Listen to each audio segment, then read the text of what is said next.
Hjertelig velkommen til dette webinaret. Welcome to all the participants in this webinar. My name is Berit Enge. I'm a writer and former diplomat. I'm usually based in Washington, D.C., but this year I have escaped to Norway due to the COVID situation.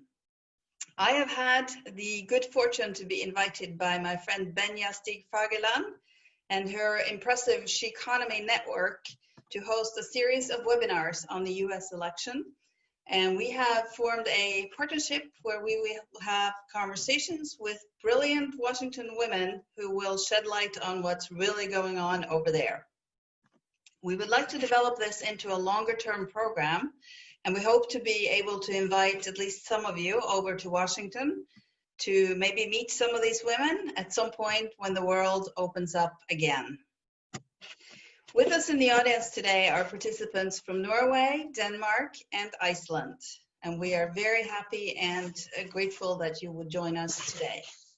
We look forward to sharing with you a peek behind the curtain of some of the political drama that is playing out on the other side of the Atlantic right as we speak. Our guest today has seen the political world in Washington up close for more than 2 decades. She is Heather Conley, the top Europe expert at the Center for Strategic and International Studies in Washington, a trusted think tank for research and policy ideas. It is also frequently a place where the Nordic countries will seek advice when we are trying to decipher what goes on in the White House and on Capitol Hill. Heather is Senior Vice President for Europe, Eurasia, and the Arctic, and she is Director of the Europe Program at CSIS. Before that, she served 4 years as Executive Director of the Office of the Chairman of the Board at the American National Red Cross. From 2001 to 2005, she was Deputy Assistant Secretary of State in the Bureau of European and Eurasian Affairs, which included responsibilities for US bilateral relations with the countries of Northern and Central Europe. In the US and over here, you will see her frequently as a foreign policy analyst and Europe expert in media like CNN, BBC, and numerous others. She holds a BA in International Studies from West Virginia Wesleyan College and a master's degree in international relations from the Johns Hopkins University School of Advanced International Studies. Heather, welcome, and thank you very much for being with us today.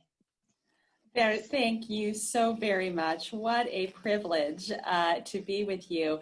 I have to put this in the category of great minds because at CSIS several years ago, we created an initiative called Smart Women, Smart Power because we thought some of the brightest ideas in foreign and security policy were coming from women. So I think there's a lot of transatlantic connection with the SHEconomy and Smart Women, Smart Power. So thank you so very much. And I have to say, I don't know if my deciphering skills are at top notch to try to understand what's going on in Washington, but I'm going to do my best. So I'm excited about the dialogue, and thank you again for this kind invitation. Thank you. Before we start, let me just mention a couple of housekeeping things and also an extra thank you. Today's event would not have taken place without the assistance of our wonderful pro bono digital partner, Digital Norway. A special thank you to CEO Liv Dingsø and advisor Silje Molandstø for their support. A little bit of housekeeping notice and a reminder, this meeting is off the record and we ask that you do not quote or cite directly anything said by our speakers. The format will be this. Heather and I will start off the conversation, but we would love to have your questions. And you as an audience will be able to feed us your questions through the chat function on your screen. These days, of course, this is second nature to all of us, so I will offer no more explanations. I'm sure that's not necessary. We hope for many questions. We have a large group, but we will do our very best to include as many of your questions as possible. So Heather, let's dive right into it. We have focused today's session on the relationship between the US and Europe. In your testimony to Congress last year, you said that the transatlantic alliance is America's core strength. But in July of this year, Brookings Institution found in their annual kind of temperature check of the US-Europe relationship that they would now rate it overall just a 3.3 on a scale that goes from 1, which was poor, to 10, which is excellent. What is your assessment of the overall political relationship right now? Well, it's incredibly poor, and really, the United States is a contradiction when it comes to allies. In our national security strategy that this administration passed and worked on, and our national defense strategy, there's two key elements to it. The first is that we completely repositioned ourselves really after the September 11th attacks. Our entire security apparatus was focused on the fight on terrorism. In 2018, our national security strategy did a massive shift and said, no, the international environment now is framed by our America's two near-peer military competitors, China and Russia. And that, of course, got all the headlines. But really the most important part of that strategy was that the only way that the United States can meet the challenge that these two near-peer military competitors are posing is that we work with allies, that allies are the central pillar to meeting that strategy. And this is where the disconnect happens, because while that is America's strategy, and certainly the Defense Department and others are trying to manage that strategy and implement it, you have the White House and the president who has an absolute opposite approach, who sees allies as adversaries, and sometimes he sees adversaries as allies. So that's where we've had this huge amount of confusion. But I do want to state at the outset, and this is not easy, particularly for a lot of our European colleagues to hear, but I think it really bears repeating. Our problems did not start with the arrival of President Trump in the White House. The transatlantic relationship has really been stagnating at best over the last 2+ decades. And in some ways that stagnation and sort of benign neglect has now turned into something much more corrosive, that the United States and Europe don't see each other as our mutual strengths. We see each other as our mutual challenge set. A former Secretary of State, George Shultz, used to have this wonderful phrase called tending the garden. The United States had to tend the garden of its allies, which means we have a strong and deep and enduring relationship in the good days and in the bad days. If that sounds like a marriage, yes, in some ways it has that feeling. And we haven't tended to that relationship. We got very busy transactionally, but we forgot. And we're in very different places. It's going to take a long time to rebuild that relationship. But let me now go back to Donald Trump has accelerated that friction between all of our allies in Asia as well as in Europe, but in Europe it's felt particularly acute. So we have a really incredible opportunity. I know it's hard to see positive moments right now and in this darkness, but we have an opportunity to rebuild this relationship for the 21st century, and I hope that's the opportunity we can seize. Well, that sounds as optimistic as we were hoping for, but let me just ask you one more question on that topic, because as you're saying, this is a relationship that has changed over the time, and it's not only Donald Trump that has caused the problems that we have right now, but how much of this would you ascribe to Donald Trump and his relationship with European leaders, given that we've both seen how much of foreign policy is not really so hoity-toity? It boils down to personal relationships in a lot of instances. What is your opinion on how important it has been that the personal relationships, are now strained, I guess we can say? Well, I mean, I think it is always important, personal chemistry, and the base of personal chemistry is trust and credibility. Do you trust that individual when you have to make a very difficult political decision that's going to cause you a lot of heartburn at home? Do you trust that individual to be consistent? And of course, this is where President Trump doesn't even have trust and credibility with his own cabinet members because they continue to be as surprised as European leaders when announcements are tweeted out. So absolutely, there is certainly a huge challenge. And again, the sort of the attack adversarial mode. I think the president believes that, his entire mantra is to attack. And if you're not attacking, you're showing weakness. And the problem is he's attacking everything. Allies in particular. But Barrett, I would say this transcends the personal politics of diplomacy, which again are important. I think where President Trump has been unique as any US leader in the post-World War II era, he is profoundly challenging the American-led international system, whether that's in the multilateral structures, our alliance structures.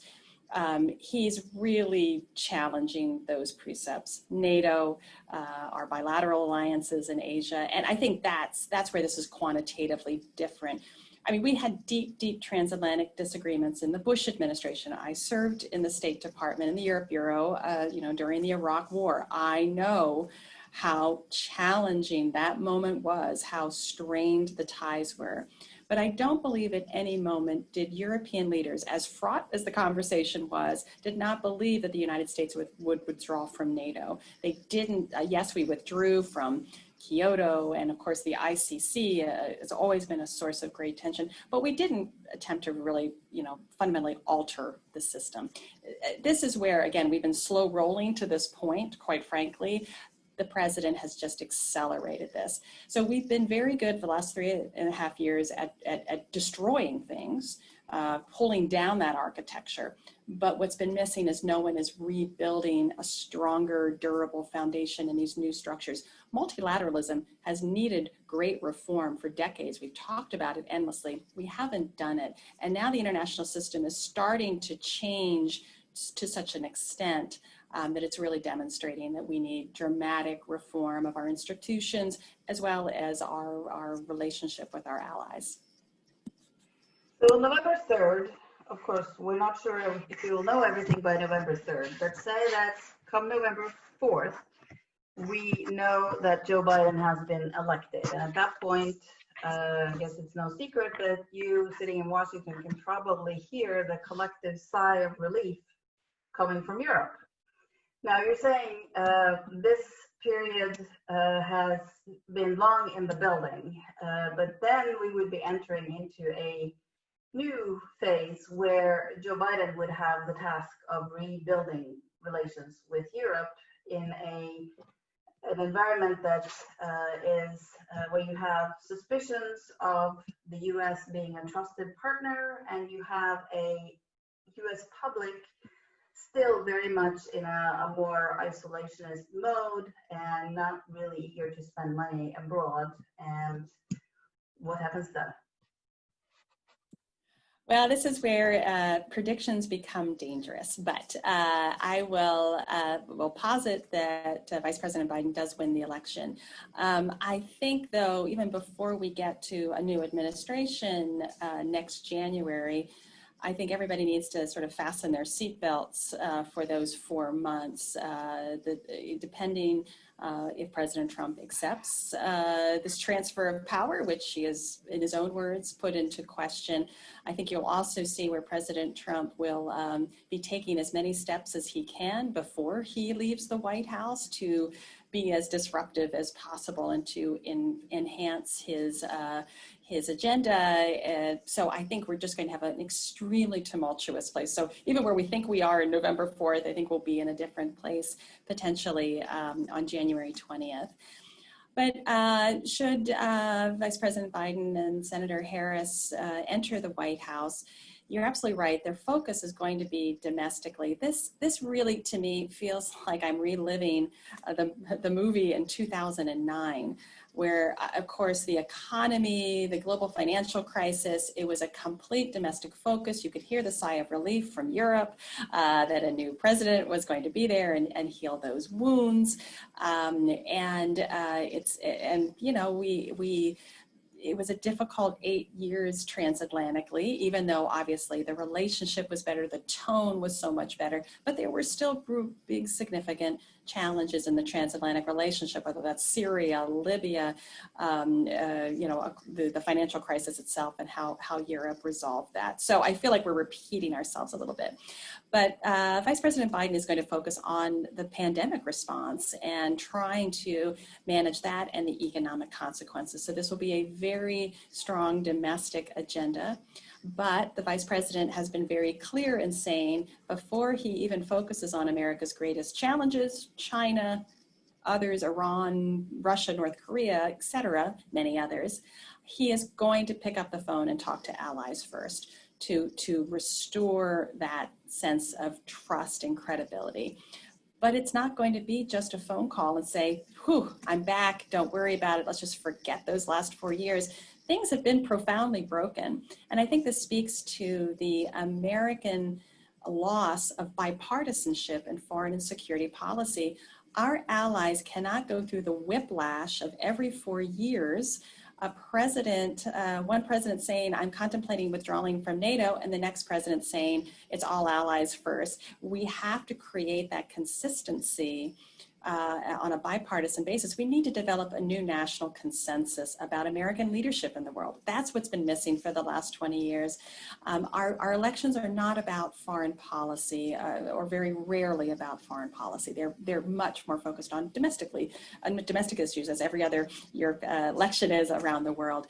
But we have to create that consistency. So I think the Vice President can have that sigh of relief, and we'll try to stabilize it. But this is a reconstruction job. This isn't, okay, I'm back, forget about just what happened. We have to do something more profound and more innovative. And that's really the question. Will there be enough bandwidth for a new administration to do that as they're addressing an enormous set of international challenges? And will our adversaries take advantage of this transition of power, which may be very, very difficult for the United States? So those are really some big fundamental questions that we need to address even before we get to the potential change in administration in January of next year. So you're saying that it would be a bit dangerous to believe that should Biden be elected, we're headed back to Obama-Biden times. Well, I think that, see, for me, this is the question, and this sort of speaks to, I think, some of the tension within the Biden camp. Is this Biden 1, where this is going to be a Biden presidency? He's a centrist. He has a different perspective on issues. Is this going to be Obama 3? Is this just going to be the continuation of the Obama administration's policies and plans? Or, quite frankly, it's going to be a little bit of a mixture. I think we're seeing the tensions between what we call the restoration camp, which is sort of, hey, we'll just sort of pick up where we left off in 2016 and everyone will be so relieved it's us and we'll just keep going. And there's another camp that says, no, we need reform. We need major reform. We need to take this moment to advance a reform agenda that starts rebuilding that trust and credibility in the long term for US leadership. And quite frankly, those tensions will play out internally as well as externally. And as we like to say, events and outside forces also have a vote. So a carefully laid agenda sometimes profoundly changes with an event. So that's, I think, the tensions that we'll see. But the good news is the team that is around Vice President Biden is very well known to Europe. These are all colleagues that everyone's worked with and knows. So I don't think there'll be surprises, but maybe there needs to be some surprises to create that rejuvenation, if you will. And what kind of advice would you give to European leaders in this? How should they meet the next administration in the US? Well, I think that's a great question. And this is the other sort of difficult part of the conversation. There is, though, a lot of bipartisanship around issues that we disagree with on Europe. And that's not going to change even if there's a new administration. Some examples, the construction of Nord Stream 2. Huge bipartisan support that pipeline should not be built. That's not going to go away. There are going to, as there have been for 2+ decades, real concern that Europe is not increasing meaningfully its defense spending, not just to try to avoid getting whacked by Donald Trump every once in a while, but actually deploying meaningful defense capabilities, because the world is becoming much more dangerous, whether that's in the Eastern Mediterranean or in the North Atlantic. That there needs to be a much more significant approach. And while I am heartened that Europe is speaking more of sort of its own geopolitical sense and its autonomy, I don't want that autonomy to come at the expense of transatlantic relations. So we have a lot of issues we've got to address, particularly what this group is so focused on economically. We need to stop, putting tariffs on one another or threatening it, and start building a transatlantic economy for the 21st century that's growing in digital strength, that's growing in services. That's the opportunity. That's how the West wins the 21st century. Right now, we feel like we're on our back heels. We're fighting a very aggressive Chinese economic strategy that serves Chinese interests, but not necessarily the West. So we have a lot to do. We have to look at these problems together, but not in an adversarial relationship where we're starting to tend to. I just saw today the WTO ruling that now allows the EU to retaliate on some of the tariffs levied on European goods. So that'll be a very interesting case to follow. I would like at this point to encourage our listeners to send us their questions. Benya is monitoring the chat, and we would love to have your questions, so feel free to join us. You mentioned China, and of course, for Norway and for most European countries, it is a looming question. How is the future going to be looking for those countries that may be caught between China and the US? And is it going to be that we have to make very uncomfortable choices? And for Norway, and of course also for Ireland, the two countries from Europe who just or will be joining the UN Security Council come January, this will be a very prescient day-to-day question. So I'd like to hear your thoughts on this and how European countries can navigate in this these choppy waters between China and the US. Yes, I mean, and again, this is where this bipartisanship comes in. There is unified views in the United States that China poses the most direct and long-term challenge to the United States and to the West. And it's a challenge certainly economically from a global perspective. And it's right now defined as a regional security challenge in the Indo-Pacific, but I would argue that potentially could go beyond the Indo-Pacific. So we definitely have unity of effort on that. There's difference on tactical responses, but certainly unified view that that's our long-term challenge. As I mentioned, this is where I think where the Trump administration may get credit, positive credit, for understanding that China does pose this challenge and, addressing it pretty abruptly and very forthrightly.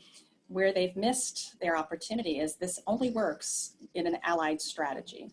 The Japanese have actually sort of stepped into the vacuum that the U.S. has left and tried to cobble together an allied strategy. And you saw that in the U.S., EU, Japan, joint work on meeting sort of the China strategy on industrial subsidies.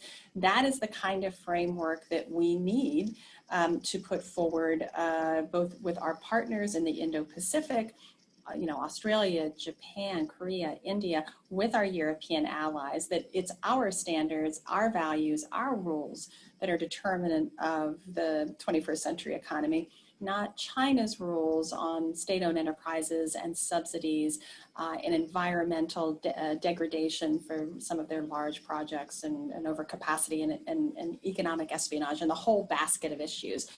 So that's our challenge. But I agree with you. Europe, many European countries are just trying not to make that choice. And I have to say, this sometimes comes in framing, I think, for Europe on Russia as well, for some countries. I'll be a bridge. I can be the unique voice to both sides.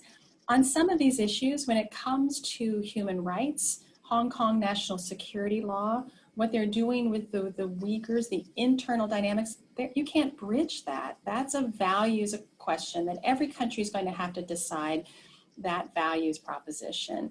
If we want our rules respected, we have to demand those. But what had been happening before is that and certainly Norway knows this well, Sweden is getting a good taste of it right now, that, market access and Chinese threats have always pushed that Western voice back. And we want that market access. Our companies need to grow into the Chinese market. Well, now that price is getting higher and higher and higher. And so this is why no country can sustain this by itself. We need to do it together. But we've just missed that opportunity repeatedly. So I'm hoping in a new administration, we can reframe this conversation. We have enormous work to do. We have been studying the patterns of Chinese economic influence, whether that occurs in the Nordic states with technology acquisition, in the Western Balkans, where it's growing in strength, or looking at the 17+1 process. China has managed to divide Europe, pull a couple countries off that do need China more economically, and that's going to make it harder and harder for the EU to manage this relationship. We'll see if this investment agreement is reached at the end of the year, but I think Europe is struggling because it sees China as a systemic rival and a partner. It's really hard to manage those two at the same time, and it gets very confusing and a muddled message, and China, of course, takes advantage of that as well. Do you see major differences in how a Trump presidency and a Biden presidency would behave towards China, or is it more in the rhetoric than in reality? So what is really hard, I think, analytically, because the president himself has not articulated what a second term is for, what it means, what is he going to do. So we just make an analytical assumption, and it's an assumption, so it needs to be left at that he'll just continue to do the same, just more, and he'll be less restricted because he's not running for re-election again. So again, on China, President Trump's policy, which sort of looks like Russia policy, he's executing one policy. His government is executing a different policy. Sometimes there are differences within his own government. They contradict each other on a daily basis. So on the one hand, we have the Phase 1 trade agreement, which is moving ahead. At the same time, we are executing some very punishing strategies on Huawei and across the board, and certainly the security dynamic in the Indo-Pacific, particularly related to Taiwan, is becoming much more worrisome. So you have, again, it sort of feels this is not a whole of government effort. It's a very conflictual policy inside government. Congress is obviously weighing in on that as well. I think a Biden administration will sort of build on the toughness of the Trump administration. But I certainly what I've been reading and appreciating from different advisors' work on this space is that they'll take a more allied approach. They'll work with the EU, they'll work with our allies in Europe, and try to create alliance structures to address China together. And of course, that's what the Chinese are the most concerned about, which is why they are going to Europe repeatedly at very senior levels. They don't want that coalescence because that's harder for them to manage. So I think in some ways the Chinese are telling us what they're concerned about. And if the US with its allies can execute that strategy, we may be able to hopefully contain, and I say contain, not contain China, but contain its breaking of international legal norms and rules, law of the sea, human rights norms, and put them back in a place where we are working more collaboratively. That's obviously the goal. You mentioned Congress, and of course, the president is not the only one making policy in the U.S. In fact, a lot happens or not happens, maybe in Congress. Can you tell us a bit about where where are the powers in Congress that will be able to help restore the Europe relationship? And where are the foreign policy forces in Congress that we need to pay attention to? So you're absolutely right. It's a great question. And in some ways, a Biden administration or a second Trump administration will be impacted by the composition of the House and the Senate, particularly the Senate, I would argue. And so if you would see where there would be a Democratic takeover of the Senate, the House is maintained, maybe they're strengthened, and then they hold the White House, then you will see where, again, in a Biden administration, they will have the full support of Congress and things can move more rapidly. If, in fact, the Senate does remain in Republican hands, you'll see similar dynamics playing out with a Biden administration, the Senate trying to restrain where some of the policies that a Biden administration would want to pursue. So very important how that resolves. But again, I think over the last 3.5 years, what we have seen is that our Congress is not as powerful as they once were in that oversight role. And where I think a lot of, certainly the European diplomatic community here in Washington has made a beeline to members of Congress to try to either mitigate some of the policies of the of what the White House is putting forward, trying to slow it down a little bit. But the Congress is not an executor. They're not an implementer of foreign policy. And what we learned regarding NATO, while you need the advice and consent of the Senate to sign treaties and to amend treaties, you don't need their advice or consent to withdraw from treaties. And this is what the president has been very busy doing in the arms control regimes and et cetera. While he, again, and he's following the leadership of his predecessor, certainly President Obama, and even before him, President Bush, were very comfortable using executive order to try to circumvent the Senate because it was difficult to get things through and passed. So we are reaping what we sowed for many, many years. And so the Congress has not been as powerful in this conversation. I'd like to see Congress take back much more of its check and balance role, certainly more oversight on the selection of senior nominees for positions. This process is broken down, I think, quite a bit. So I think we will see, I hope Congress plays a stronger role. It's been sort of the soother in chief. Members of Congress have traveled and tried to say, don't worry about it, this will be okay, I'll fix it, or we'll work on it. But I think we've seen the limits of what Congress can do. Our commander-in-chief has great power in foreign security policy, and certainly this commander-in-chief is very willing to use that power. Yes.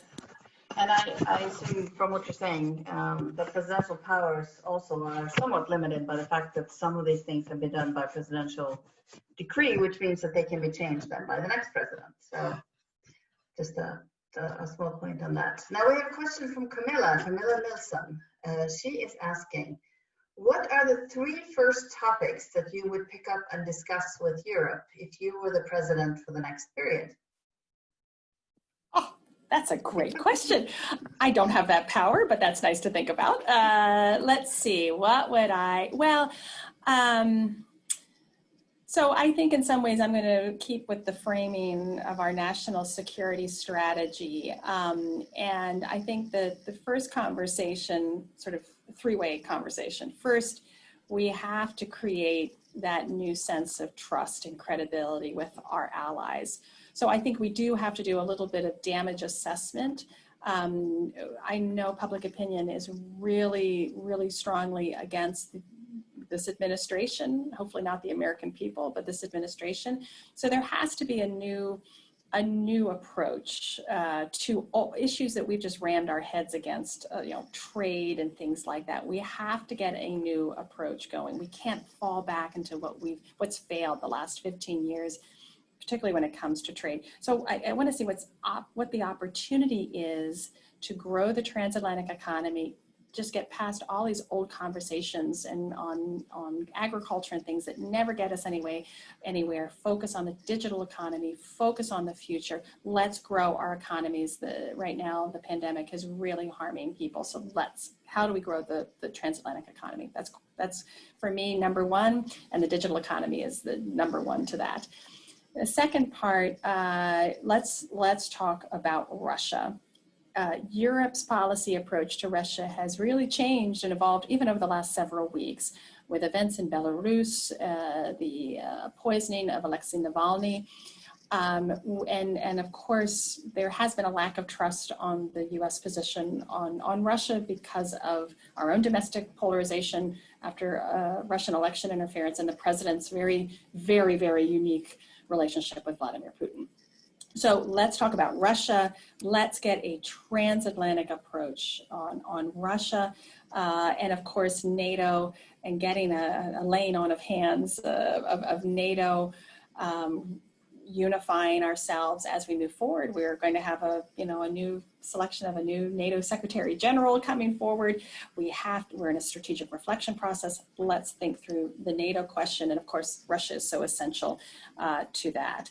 The third is China. And again, it's making sure that there is greater unity across Europe on the China challenge set, particularly economically, but thinking about China's behavior in the region, whether that's Hong Kong, that's Taiwan, the security situation. We need our European allies to focus in on that and have a unified approach. So, of course, what Europe is increasingly focused on, and understandably so, is instability in the south, whether that's in the Maghreb, the Sahel, Turkey, the relationship of Turkey, migration, climate, all of those issues. Again, the list is really long. How do you prioritize it? How do you pick the first three? I'm struggling. It's all of the above. But we do need to have a much more impactful conversation with Europe about the South, because the United States is trying to leave the South. It's trying to reduce its commitments in the Middle East. It's certainly, I think at a period of question about its role in North Africa and Africa writ large. And this is a growing area of instability for Europe. So we're going to have that conversation of how we manage those challenges together. Well, there's certainly been periods of time where the US-Europe relationship has been challenging before, and you have seen this relationship over a long period of time. Do you see parallels? Do you see issues or ways to solve issues from earlier times that you think can be helpful to us now? It's a great question. As I said, I do see some parallels to the 2008-2009 period. Again, you had the Russian invasion of Georgia, so the Russia question was very much front and center. You had a president President George W. Bush, whose first term was incredibly difficult, whose second term privately with governments was better, but the public opinion was so horrible. It was very difficult, I think, for government leaders to support the U.S. very overtly because it was a really difficult public opinion environment. So I see sort of the similarities. A new president, such great hope and optimism. President Obama had, this series of speeches, whether it was Global Zero, whether, calling Turkey a model partnership. There was so much, to think about. But I have to say, in my own critique, and I'm sure my colleagues that served in the Obama administration would not appreciate this critique, so I do appreciate that. It's easy from being out in the cheap seats to analyze policy. It's much more difficult to actually to implement it. We had opportunity to transform the conversation, and we chose not to. What did we do? We pivoted to the Indo-Pacific, and we assumed, because our European allies were so enthusiastic about the administration, that you just come along. And we lost sight of, and this gets back to my earlier point, if we don't invest in Europe, our relationship politically, our economic relationship and the security conversation, we can't have the robust relationship we want to have to meet all of these other challenges. We can't afford anymore to send U.S. ambassadors that don't advance the bilateral relationship, that cause turmoil. We can no longer just ignore the changing political and economic dynamics in Europe. They're profound, just as they are profound in the United States. So we have to rethink the entire relationship. We need new structures. We need much more integration, people to people, the economics, what we used to do in the Cold War that we've forgotten and lost that urgency. So I would say we had an opportunity in 2009 and we missed that opportunity. So many of the same people will be coming back into place if Vice President Biden wins. I hope they take an opportunity to, second chance to rethink this proposition quite a bit. It's not enough just not to be the last guy anymore, or a different guy. We have to put forward a different structure and conversation and start working on future generations. Because when I look at young Americans, they don't care about NATO. When I look at young Europeans, they don't like the United States. They don't like anything about the United States. We've got a lot of work to do. Yes, and that's a point I've seen raised often recently about how, as we move further and further away from the Cold War and from things that we in our generation remember, of course, the new generations have, a very different feeling about this because they have not experienced it. I was tempted to jump back to NATO a little bit more. I found a quote from Lord Ismay, the first Secretary General. I'm sure you've heard it frequently, but let me repeat it anyway.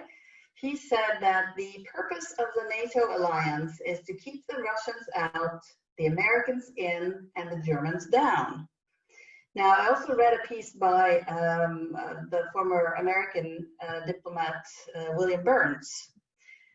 And he said in his article something to the effect of that maybe now the goal should be to keep the Americans sane, the Europeans pulling their weight, and the Chinese and Russians at bay. So I thought that was an interesting way to say it. But my question to you would be, if we now do not have a Biden administration coming up, but rather we have 4 more years of a Trump administration. Of course, it's been a very unpredictable 4 years, and I appreciate that it's not possible to predict accurately. But still, I would ask you to share with us your thoughts for how a second Trump period could look in terms of defense policy. And now it looks like the COVID.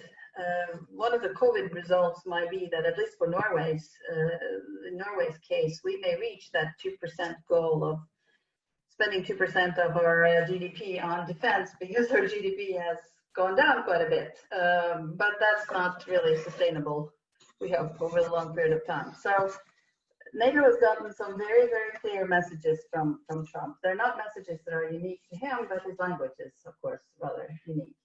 But now, if he had another 4 years, he presumably many of the constraints that he has had will not be there for a second period of time because he won't have to be reelected. How do you see that going? And could you see the U.S. actually, and this is almost unspeakable, but could you see the U.S. withdrawing from NATO? Oh, there's so much in there.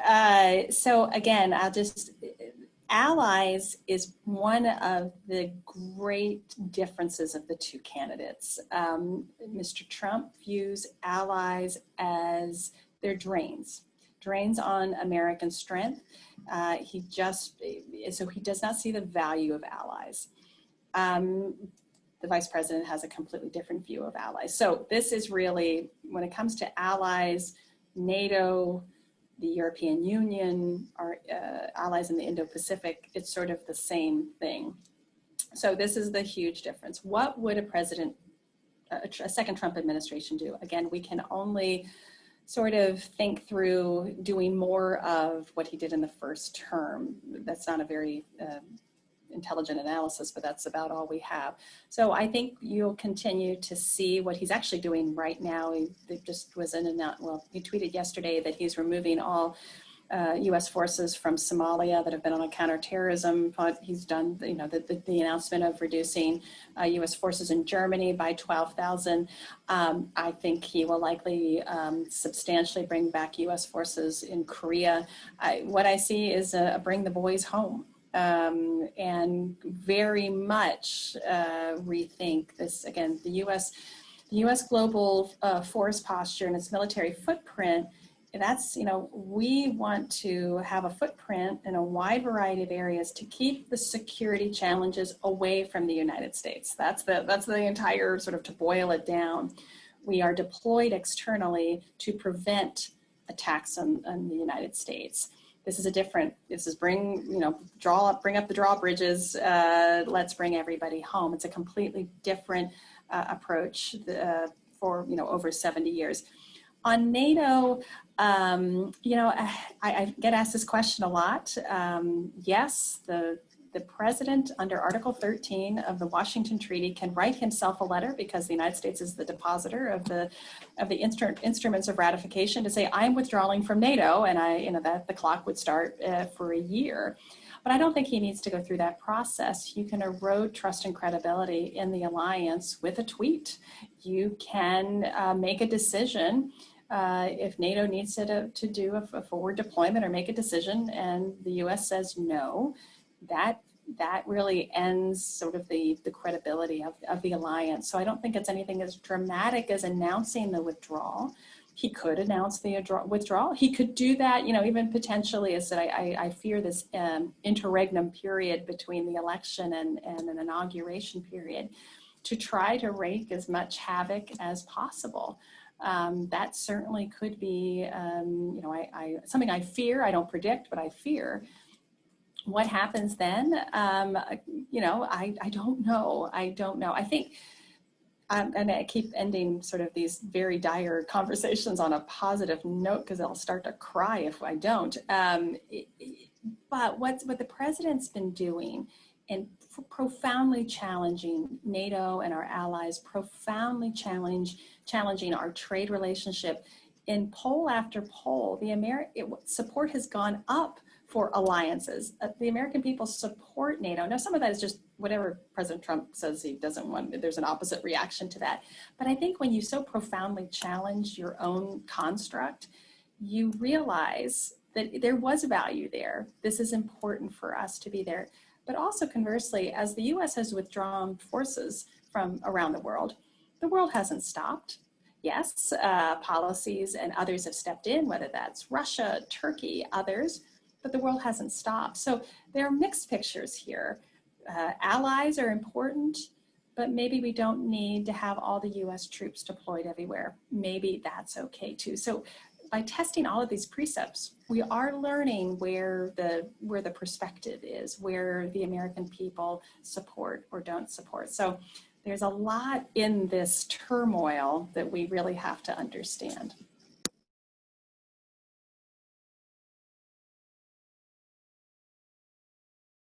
Barrett, you're muted. All right, always happens. We have another question that just came in from Anna Bjarnadottir. I am guessing from Iceland. When Trump was elected, we were being sued by analysts and specialists, saying that the democratic system would kick in and take care that Trump doesn't do too much harm. The experience is he has been able to destroy much more than one thought possible for one single leader in a Western democracy. This is something we usually see possible only within authoritarian regimes. How, if in any way, has this affected allies' trust in the American democratic system? Furthermore, and maybe another question, have the boundaries been pushed beyond repair, and will we now have a lower threshold for misuse regardless of party in charge? Good question. Fantastic question. I'm going to answer that as an American, and try to extrapolate that from, you know, an allied perspective of that. Washington has been on a journey since the president was elected, and I'll just sort of briefly walk you through that journey. It'll be okay. These institutions are very strong. The president will have to adjust to how we do things in Washington. He's a businessman, he doesn't have that experience. And so in the beginning, it sort of felt, I guess, somewhat normal. We had confirmation processes, but then, executive order time arrived and immigration policy. And then slowly over time, and certainly this gained strength with the Russia investigation. Now the president was actively dismantling these institutions or degrading them or humiliating them or convincing the American people of the deep state that they weren't trustworthy. Now all of a sudden the attack on the inside was happening while there was a very brisk pace on challenging basic precepts of what the United States stood for. So now, 3.5 years later, almost 4, now we have, in some ways, the president has the government that he's been working on the last 3.5 years, and we've seen the fragility of this. I have to say, I did believe in the strength of our institutions. I'm sort of, Anne Applebaum's great story. I believed in all of that. I sat around those dining tables and I thought that too. And what I've witnessed is fragility, human fragility of people that had to make career-ending decisions, whether they were going to stand up to it or whether they're going to try to make it better from the inside. I've watched colleagues' reputations be shredded, have to hire lawyers to protect themselves, to do the right thing, and whistleblowing. I have seen Congress buckle under all of this. I've seen the judiciary system weaponized. So yes, it's all very fragile. Every one of our democracies is fragile. And I think we've seen, even in Europe, the winds of change can be quite quick, and the devastation can be long-lasting. See Hungary, see Poland. So all of this is very, very fragile. So that's, I think, but as I frequently lecture to diplomats in our Foreign Service Institute before they go to Europe or before they, go on to different service. And all I can, they sort of ask the same question, what can we do here from a public diplomacy standpoint when it's so hard to talk about this? And so I'll just give the advice I give them. I think everyone has as an American, everyone has a personal story to tell that's inspiring, that talks about our system in a very human way. I think that's how we begin that reconnection, if you will. We're going to have to now tell our story of democracy and a work in progress through our own challenges, and what, despite our difficulties and watching the racial tensions across our country and Black Lives Movement is so difficult and so personally heartbreaking. But what inspired me was to see that we do still export hope and change, and watching Black Lives Matter protest and watching other countries have to think through their own racial, ethnic challenges. So we're going to have to use this example of our fragility and our brokenness, turn that into a strength, that we're not pointing a finger and wagging at another country and saying, well, boy, your democracy isn't up to snuff. We can tell governments that are fighting corruption, we struggle with this fight, and it's at the top of our government too. We struggle with judicial reform and independence. We struggle with media freedom. We struggle with this. So we join you in that struggle. To be that city on the hill, we have to admit our weaknesses and all work together. So I'm hoping this brokenness can be a point of strength, but it's how we manage it. And I don't know exactly if we'll be successful in managing it. I hope so. Thank you. We have one more question, and this is touching upon a topic that I was hoping we'd have time to also talk a little bit about, namely the Arctic, which of course is one of your specialties. This is from Henning Franzen. He is asking, we have seen increased US focus, also militarily, on the High North and Arctic security.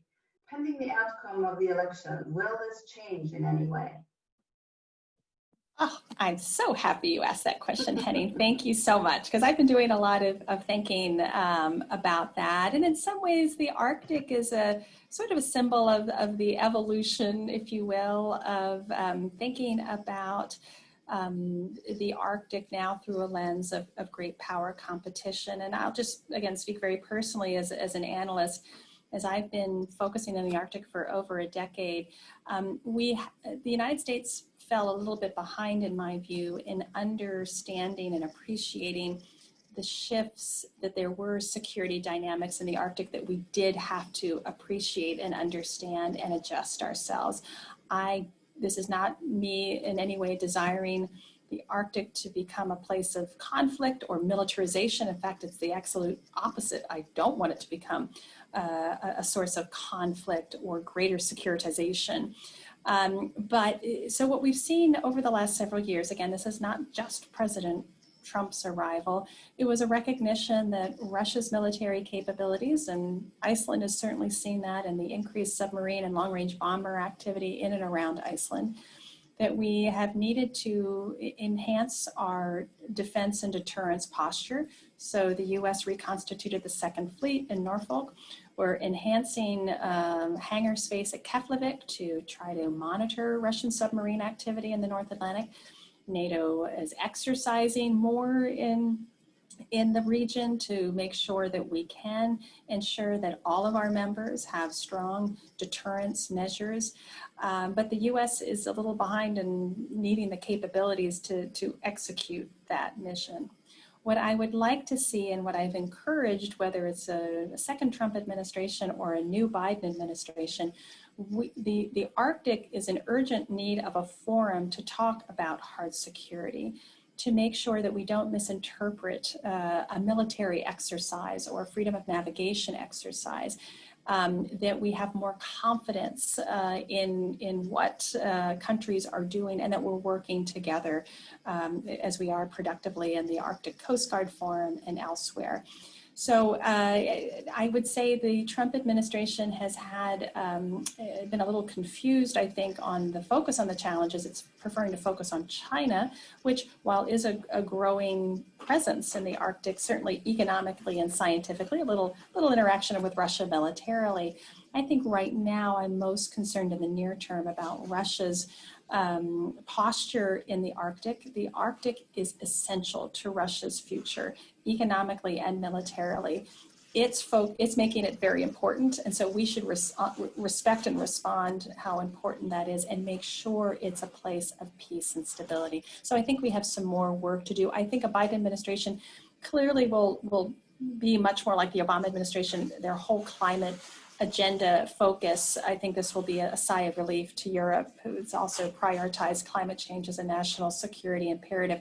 But we're not going to go back to the way it was. We have to manage the security dynamics in the region while we're putting forward a much more robust diplomatic and scientific and economic effort that mitigates the climate impact. So hopefully a more balanced approach if the vice president wins.